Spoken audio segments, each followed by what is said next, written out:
আসসালামু আলাইকুম।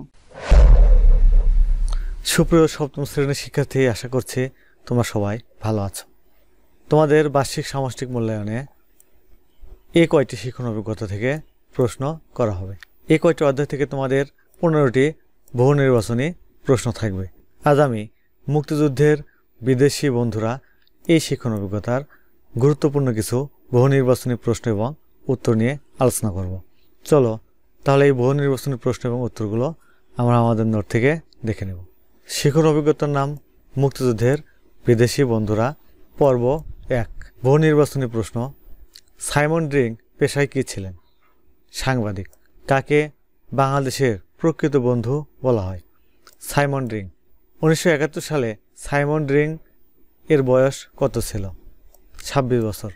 মুক্তিযুদ্ধকালীন পাকিস্তানিরা সব বিদেশি সাংবাদিককে ঢাকা ছেড়ে দেওয়ার নির্দেশ দিয়েছিলেন কবে? 25 মার্চ। সাইমন ড্রিং গণহত্যা ও নির্যাতনের খবর সংগ্রহ করে অবরুদ্ধ দেশ ছেড়ে কোথায় পৌঁছান? ব্যাংকক।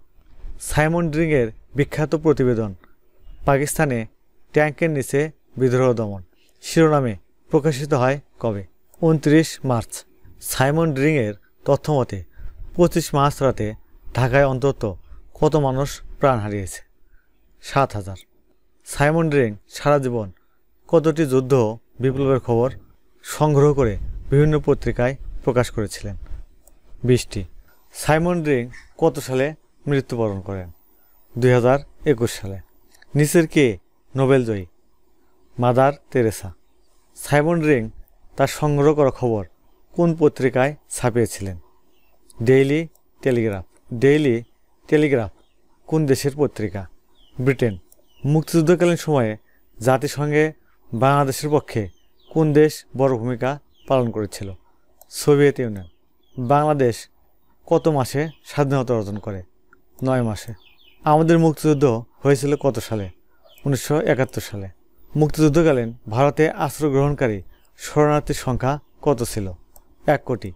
মুক্তিযুদ্ধকালীন দেশের মোট জনসংখ্যা কত কোটি? 7.5 কোটি। মুক্তিযুদ্ধের সময় জাতিসংঘের মহাসচিব কে ছিলেন? উ থান্ট। মুক্তিযুদ্ধের সময় জাতিসংঘের ভারতের স্থায়ী প্রতিনিধি কে ছিলেন? শ্রী সমর সেন। মুক্তিযুদ্ধের সময় ভারতের প্রধানমন্ত্রী কে ছিলেন? ইন্দিরা গান্ধী। সুপ্রশিক্ষার্থী, আগামী পর্বে আমরা এই অধ্যায়ের আরও এমসিকিউ নিয়ে আলোচনা করব। তোমরা সে পর্বটি দেখবে। আজ তাহলে এখানে শেষ করছি। সুপ্রশিক্ষার্থী, তোমরা এখনও যারা সোহান অনলাইন স্কুল চ্যানেলটি সাবস্ক্রাইব করোনি তারা প্লিজ সাবস্ক্রাইব করবে এবং ভিডিওতে লাইক দিয়ে দেবে। আজ তাহলে এখানে শেষ করছি। আল্লাহ হাফেজ।